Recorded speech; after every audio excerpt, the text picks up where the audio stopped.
Belum ada hukum negara, hukum politik, hukum militer, hukum ekonomi, hukum apa belum ada. Bahkan gereja pun nggak disebut.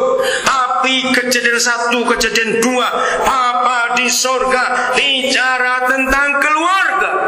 Maka itu keluarga itu hak mutlaknya. Suatu hari saya minta begini kepada Bapa di surga, Tuhan, beri saya satu ayat saja untuk menolong semua kami, termasuk saya dengan istri dan banyak orang yang saya harus layani. Ayat yang singkat untuk menunjukkan ukuran apakah keluarga kami masih aman atau tidak. Saya minta satu ayat saja. Saya tunggu Roh Kudus tunjukkan. Ternyata ayat ini, Kejadian pasal 2, ayat yang ke-22 dan 23. Dan dari rusuk yang diambil Yahweh Tuhan dari manusia itu. Ingat ayat 21, Yahweh Tuhan membius Adam. Inilah operasi pertama di dunia, operasi tulang rusuk. Jadi Adam dibuat tidur nyenyak, artinya dibius. Setelah operasi berhasil, tulang rusuk diambil satu, maka Yahweh Tuhan membuat diambil tulang rusuk dari manusia itu, dibangunnyalah seorang perempuan, lalu dibawanya kepada manusia itu. Ingat, jadi Adam masih tidur. Begitu istrinya datang, dibawa oleh Yahweh, ayat 23. Lalu bangun ini manusia. Berkatalah manusia itu, ini pertama kali Adam lihat seorang manusia, perempuan lagi. Inilah dia. Jadi surprise saya bacanya begitu. Inilah dia. Nggak mungkin kata inilah dia dibaca inilah dia gitu. Itu pasti nggak mungkin. Ini surprise. Inilah dia.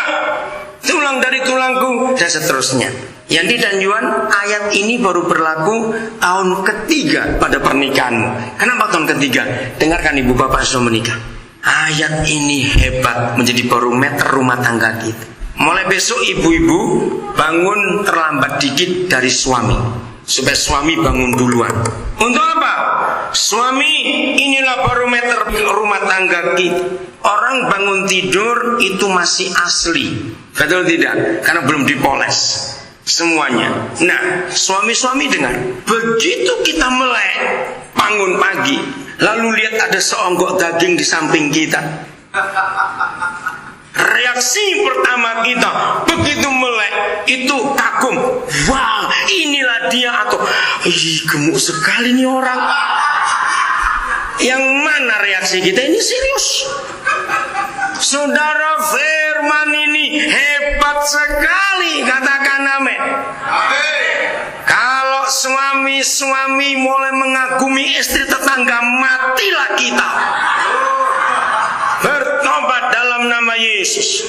Maka itu suami jujur, pakai ayat ini. Kalau kita bangun melihat istri kita masih tidur, kita kagum dan bangga nggak dengan dia? Istri-istri yang suaminya nggak mau saudara gemuk, laporkan saya. Saya akan jemur suamimu nanti supaya tahu rasa. Dengarkan bapak-bapak, hormon perempuan itu jauh lebih cepat melar daripada hormon laki-laki. Maka itu kalau perempuan sudah pernah melahirkan, sulit kembali langsing. Maka itu nanti dalam ucapan nikah, janji nikahmu, Yandi kamu harus ngomong, Yuan, aku terima kamu baik kurus maupun gemuk. Ucapkan itu. Serius saudara. Karena banyak suami yang kurang ajar, tidak mau kalau istrinya gemuk. Maka itu kalau suami nggak mau istri gemuk, panggil ke sini, saya akan doakan supaya dia yang hamil dan mengandung dan beranak supaya tahu. Dengarkan suami-suami yang nggak mau istri gemuk bertobat gitu betul. Janji ya, ucapan kata itu nanti. Oke. Saudara, firman ini luar biasa. Ayat 24. Sebab itu seorang laki-laki akan meninggalkan ayahnya dan ibunya dan bersatu dengan istrinya sehingga keduanya menjadi satu daging. Firman ini mubazir bahasa Arabnya. Kenapa mubazir? Untuk apa Adam dan Hawa menerima firman ini? Bukankah mereka adalah pernikahan gak punya orang tua dan gak punya mertua?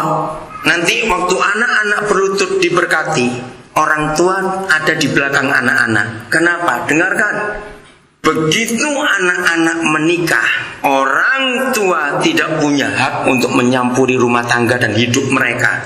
Catat ini ayat.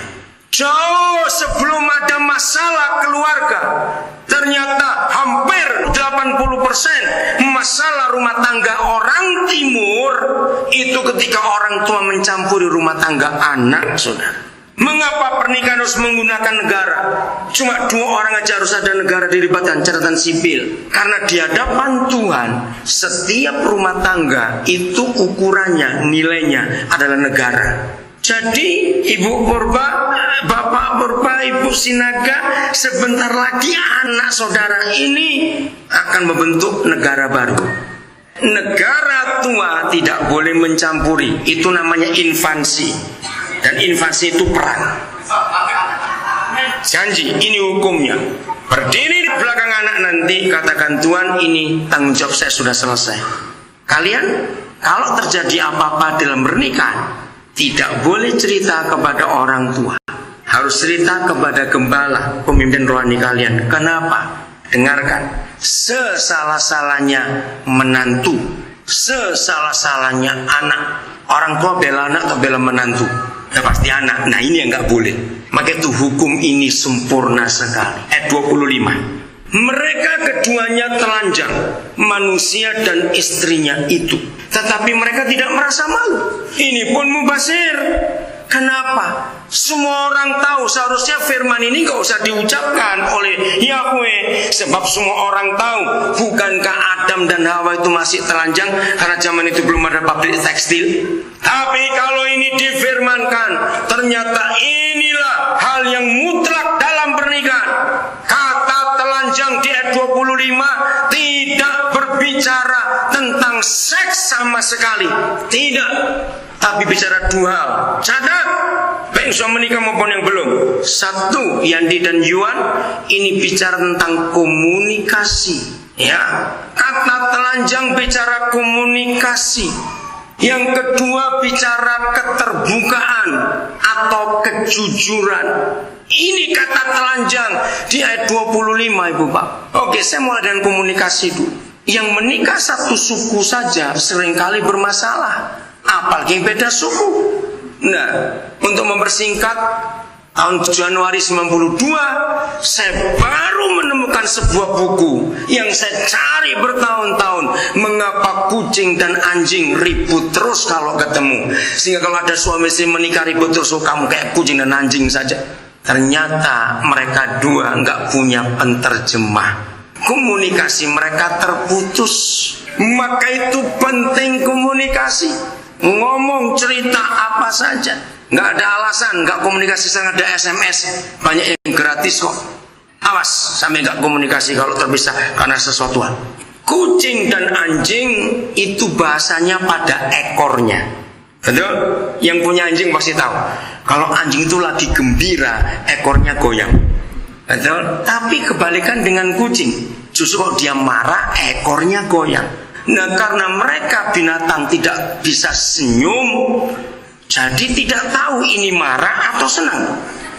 Waktu anjing lihat kucing dari jauh, ekornya goyang-goyang, anjing berpikiran, siapa itu teman lama?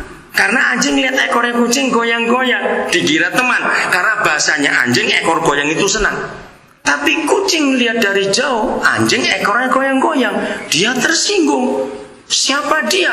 Melawan ini, nantang ini. Karena bahasanya beda, maka itu mereka nggak punya penterjemah. Nggak. Lalu mereka 2 mendekat.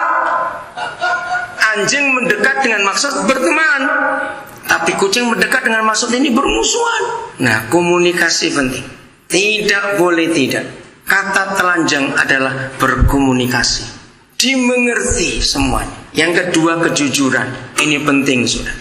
Dasar fondasi rumah tangga yang paling penting ternyata bukan kasih, adalah saling percaya.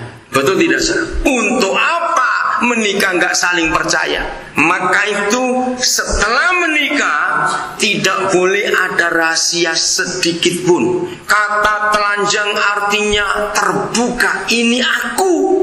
Kamu lihat semuanya, nggak ada yang aku tutupi. Maka itu kalau kalian dua punya handphone pakai PIN, harus saling beritahu PIN-nya nomor berapa. Tidak boleh ada rahasia.